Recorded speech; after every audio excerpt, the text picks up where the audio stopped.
Hello जय हिंद दोस्तों, स्वागत है आपका एचपी जनरल नॉलेज 53 के इस वीडियो लेक्चर में। हमेशा की तरह हम आज फिर से आपके लिए लेकर आए हैं आज हुई परीक्षा यानी कि 25/10/2020 को हुई परीक्षा जो कि पंचायत ऑडिटर की परीक्षा थी, उसकी आंसर की आपके लिए सबसे पहले लेकर आए हैं। तो देर ना करते हुए चलते हैं वीडियोस की तरफ। इसमें जो हमारा पहला प्रश्न है उसमें पूछा गया है जनगणना 2011 कौन सी जनगणना थी, ये कितने नंबर की जनगणना थी। तो इसका जो सही उत्तर है वो है ऑप्शन ए, ये 15वें नंबर की जनगणना थी।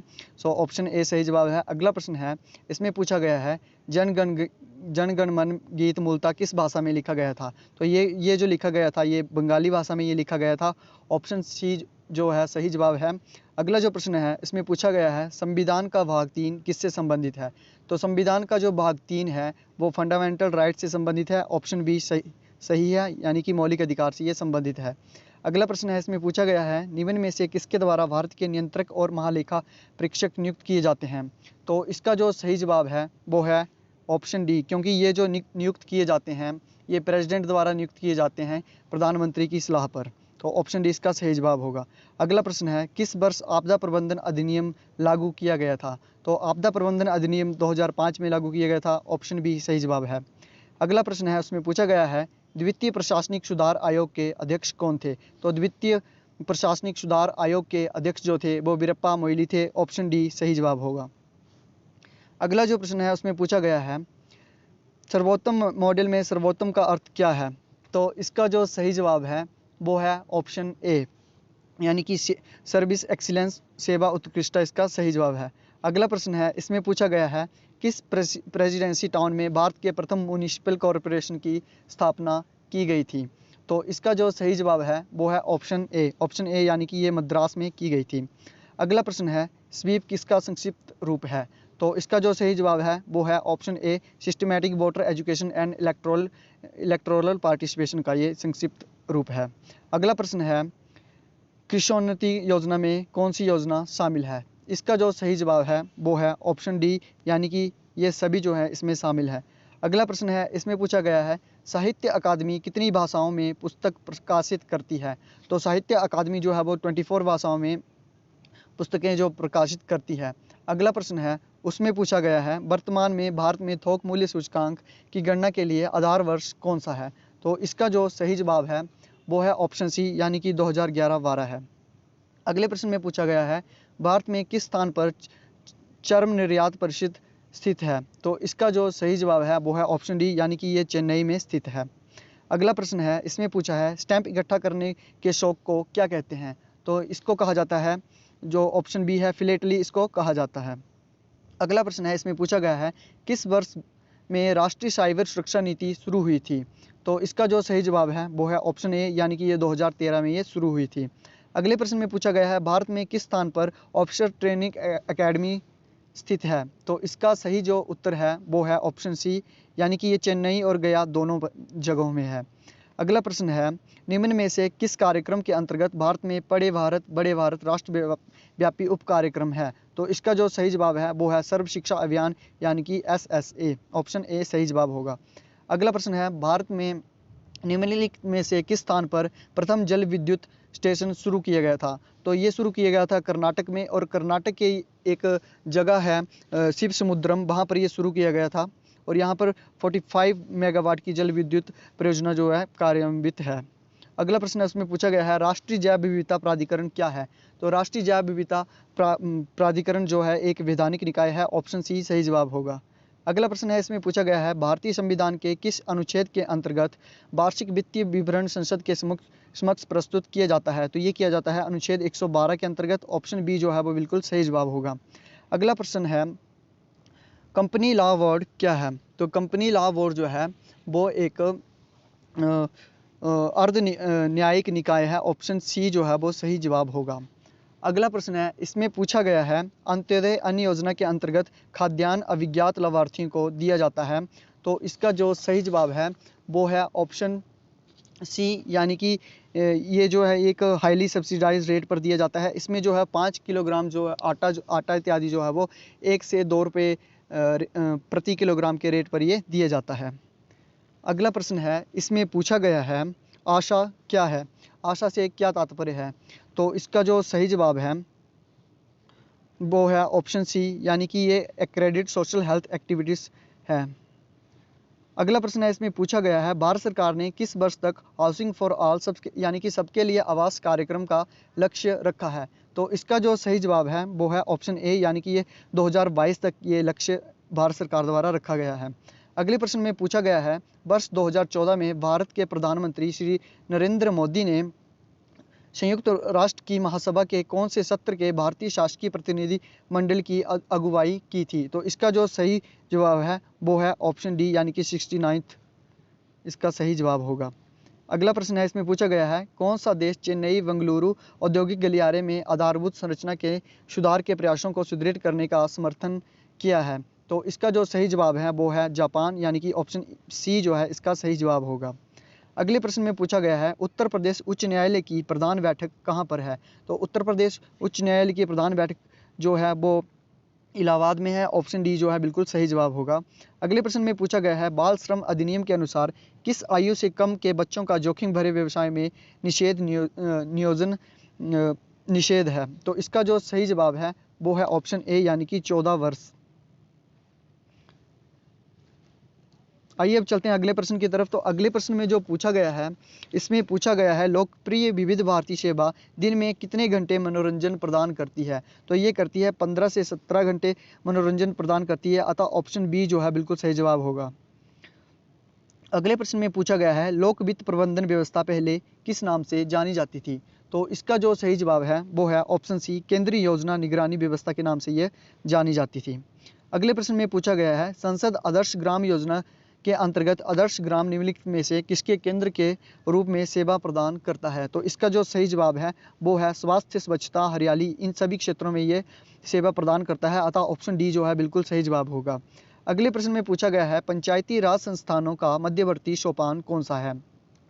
तो इसका जो सही जवाब है वो है ऑप्शन बी, पंचायत समिति। अगले प्रश्न में जो पूछा गया है उसमें पूछा गया है सेंट्रल इलेक्ट्रॉनिक्स लिमिटेड एक है, तो ये क्या है। तो इसका जो सही उत्तर है वो है ऑप्शन ए, यानी कि एक सार्वजनिक क्षेत्र का उद्यम है। अगला जो प्रश्न है उसमें पूछा गया है जवाहरलाल नेहरू बंदरगाह यानी पोर्ट किस भारत के किस राज्य में स्थित है। तो इसका जो सही जवाब है वो है ऑप्शन बी, यानी कि ये महाराष्ट्र में ये स्थित है। अगला प्रश्न है, इसमें पूछा गया है केंद्रीय जल आयोग की अध्यक्षता किस स्तर के अधिकारी करते हैं। तो इसका जो सही जवाब है वो है ऑप्शन ए, भारत सरकार के पदेन सचिव इसकी अध्यक्षता करते हैं। अगला जो प्रश्न है इसमें पूछा गया है किसी राष्ट्रीय युवा पुरस्कार विजेता स्वैच्छिक युवा संगठन को निम्नलिखित में से कितना नगद पुरस्कार दिया जाता है। तो इसका जो सही जवाब है वो है ऑप्शन डी, यानी कि ये 2 लाख दिया जाता है। अगले प्रश्न में पूछा गया है भारत में कुल कितने केंद्र शासित प्रदेश हैं। तो इसका सही जवाब है ऑप्शन बी, यानी कि 8 हैं। अगले प्रश्न में पूछा गया है निम्न में से कौन सा पूर्वता क्रम में निम्नतम स्थान पर है। तो इसका जो सही जवाब होगा वो होगा ऑप्शन सी, यानी कि मुख्य चुनाव आयुक्त जो है वो निम्नतम स्थान पर है। अगला प्रश्न है निम्न में से किसे मरणोपरांत भारत रत्न दिया गया था। तो मरणोपरांत भारत रत्न जो दिया गया था वो जेपी नारायण जी को दिया था, ऑप्शन बी सही जवाब होगा। अगले प्रश्न में पूछा गया है किस काल के दौरान हस्त निर्मित मृदभांड का सर्वप्रथम उपयोग किया गया था। तो इसका जो सही जवाब है वो है ऑप्शन सी, यानी कि नवप्रस्तर काल में ये किया गया था। अगले प्रश्न में पूछा गया है वेदों को निम्नलिखित में से किसमें विभाजित किया गया है।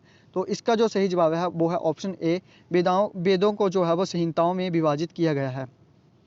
अगले प्रश्न में पूछा गया है सूरसेन महाजनपद की राजधानी किस स्थान पर थी। तो इसका जो सही जवाब है वो है ऑप्शन बी, यानी कि यह मथुरा पर थी। अगले प्रश्न में पूछा गया है निम्न में से किस राजसी संरक्षण में चौथी बौद्ध संगीति हुई थी। तो इसका जो सही जवाब है वो है ऑप्शन डी, यानी कि ये कनिष्क के शासनकाल में ये हुई थी।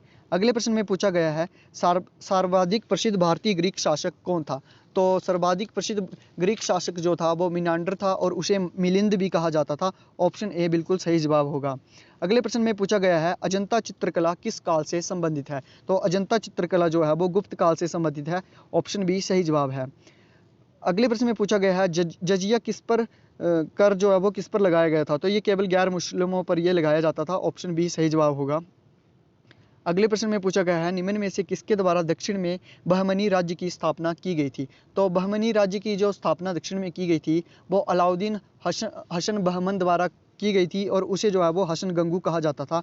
ऑप्शन ए सही जवाब होगा।